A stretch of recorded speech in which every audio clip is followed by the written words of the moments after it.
Assalamualaikum warahmatullahi wabarakatuh. Selamat siang teman-teman. Bagaimana kabarnya? Alhamdulillah baik. Perkenalkan saya Ahmad Mahfud, NIM 238, kelas PIF semester 5. Di sini saya akan mempresentasikan hasil makalah dari kelompok saya, yaitu kelompok 6 yang berjudul Strategi Pembelajaran Aktif pada Mata Pelajaran Quran Hadis. Langsung masuk saja ke materi, yaitu pengertian pembelajaran aktif. Pembelajaran aktif disebut juga dengan active learning. Aktif sendiri itu berasal dari bahasa Inggris, merupakan kata sifat, yaitu aktif, gesit, giat, dan bersemangat. Sedangkan kata learning berasal dari kata learn, yang artinya mempelajari. Diperoleh pengertian dari dua kata berbeda, yaitu aktif dan learning, diartikan sebagai mempelajari sesuatu yang bersemangat dalam hal belajar. Pengertian strategi active learning atau pembelajaran aktif adalah segala metode belajar yang mana peserta didik tidak hanya sekedar mendengarkan pelajaran yang disampaikan oleh guru, akan tetapi peserta didik harus ikut serta secara aktif dalam suatu proses pembelajaran, baik dalam hati, pikiran, atau tindakan. Tujuan dari pembelajaran aktif yaitu untuk mengidentifikasi dan menetapkan spesifikasi tingkah laku yang bagaimana diinginkan oleh seorang pendidik. Yang kedua yaitu memilih cara pendekatan belajar mengajar yang dianggap paling tepat dan efektif untuk mencapai sasaran.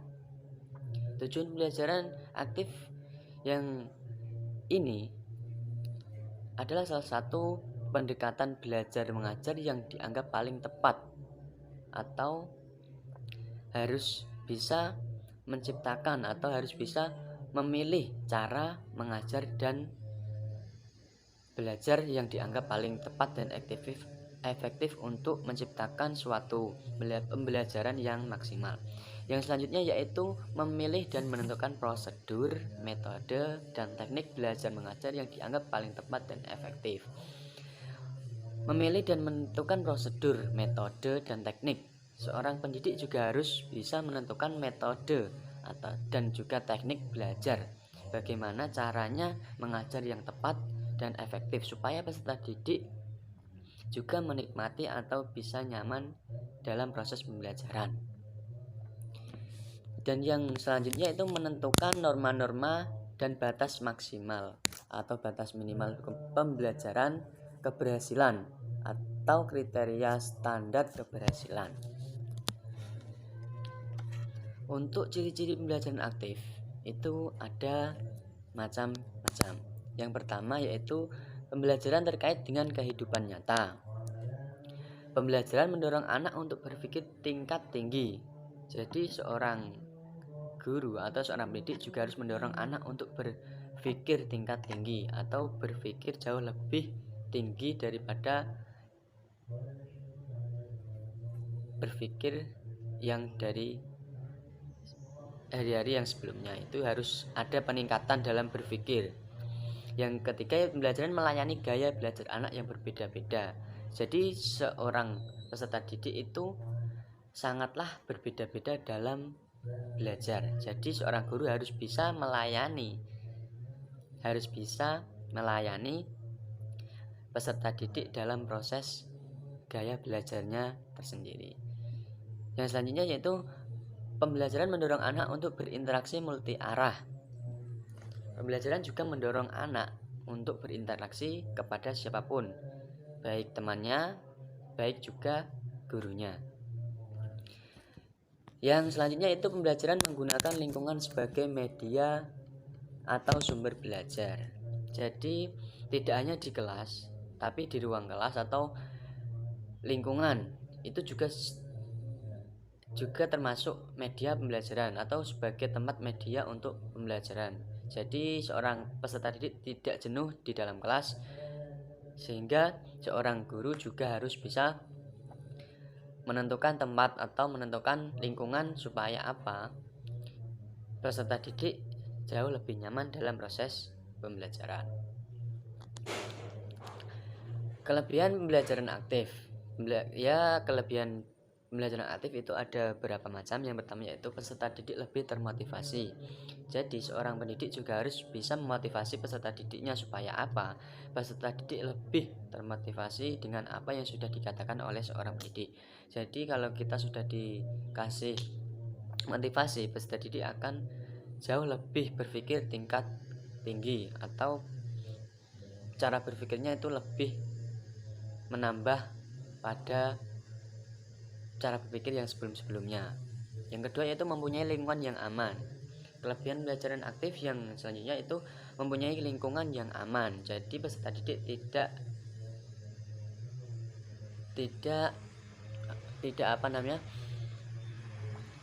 tidak merasa berbahaya dalam proses pembelajaran tadi. Untuk yang ketiga yaitu kegiatan bersifat fleksibel. Dan yang keempat, partisipasi oleh seluruh kelompok belajar.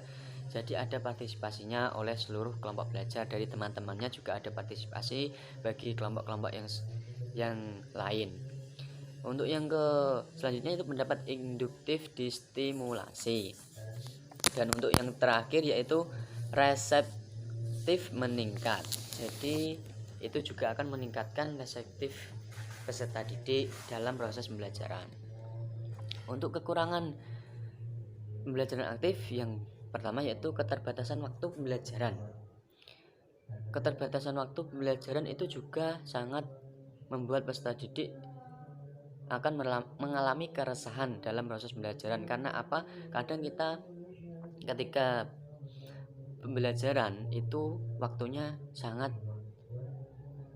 minimalis. Jadi untuk mencapai materi yang akan dilalui itu juga akan membutuhkan materi atau membutuhkan jam tambahan supaya apa? Materi tersebut bisa dicapai oleh peserta didik dan juga dicapai oleh guru. Kemungkinan bertambahnya waktu untuk persiapan itu juga salah satu kekurangan pembelajaran aktif. Yang ketiga itu ukuran kelas yang terlalu besar.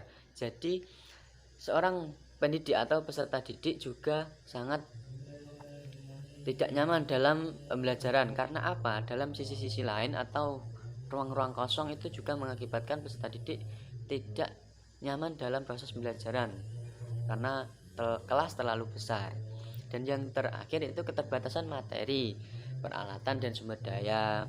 Itu juga mengakibatkan peserta didik dalam proses pembelajaran juga tidak maksimal karena sumber daya dan peralatan fasilitas yang ada itu sangat terbatas. Model dan langkah-langkah penerapan pembelajaran aktif dalam materi pembelajaran Quran Hadis. Model dan langkah-langkahnya itu ada beberapa. Yang pertama yaitu quiz time. Quiz time ini adalah salah satu teknik yang dapat meningkatkan rasa tanggung jawab siswa atas apa yang mereka pelajari dengan cara yang tidak mengancam atau tidak membuat mereka takut. Jadi dalam proses pembelajaran juga harus ada quiz time, harus ada harus ada quiz atau permainan yang menjadikan peserta didik itu lebih menyenangkan dalam proses pembelajaran. Dia harus bersifat senang dalam proses pembelajaran. Jadi saling menguntungkan dalam pembelajaran itu baik guru maupun peserta didik. Yang kedua yaitu bertukar pemikiran atau pendapat, exchanging viewpoint. Kegiatan ini bisa digunakan untuk menstimulasi keterlibatan siswa dalam materi pelajaran yang Anda sampaikan. Strategi ini juga memperingatkan peserta didik akan menjadi pendengar yang hati-hati dan membuka diri mereka sendiri terhadap berbagai macam sudut pandang. Yaitu bertukar pemikiran atau pendapat. Seorang guru atau seorang pendidik, salah satunya peserta didik, harus bisa bertukar pemikiran kepada teman-temannya atau juga bertukar pemikiran kepada gurunya. Supaya apa? Supaya daya dalam pembelajaran atau tingkat pembelajarannya dalam berpikir itu akan lebih meningkat, akan jauh lebih maksimal lagi. Untuk yang ketiga yaitu belajar learning jigsaw. Learning jigsaw ini merupakan sebuah teknik yang paling banyak dipakai. Teknik jigsaw ini memiliki kesamaan dengan teknik pertukaran dari kelompok ke kelompok atau group to group exchanging. Dengan satu perbedaan penting, setiap peserta didik mengajarkan sesuatu.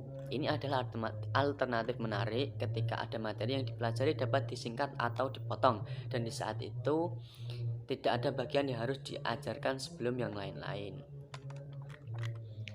Untuk yang keempat yaitu card sort atau kartu sortir. Metode ini merupakan kegiatan kolaboratif yang bisa digunakan untuk mengajarkan konsep penggolongan sifat, fakta tentang suatu objek atau mengulangi informasi.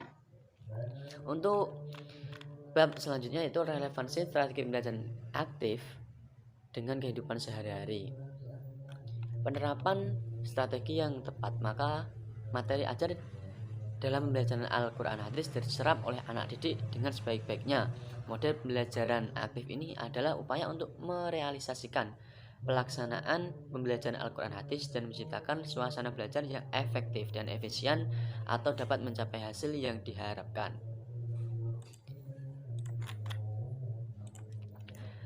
Active learning ini perlu diterapkan dalam proses pembelajaran di sekolah-sekolah. Seiring dengan proses globalisasi, terjadi juga transformasi sosial, ekonomi, dan demografis yang mengharuskan sekolah-sekolah untuk lebih menyiapkan peserta didik dengan keterampilan atau soft skill yang dimiliki peserta didik dalam hidup bermasyarakat sehingga mampu berpartisipasi aktif di dalam dunia yang cepat berubah dan berkembang pesat. Jadi tanpa kita sadari ternyata strategi aktif dapat menciptakan pribadi yang mempunyai jiwa kerjasama dan toleransi tinggi, sehingga hal ini akan sangat berguna untuk bekal kehidupan di kemudian hari.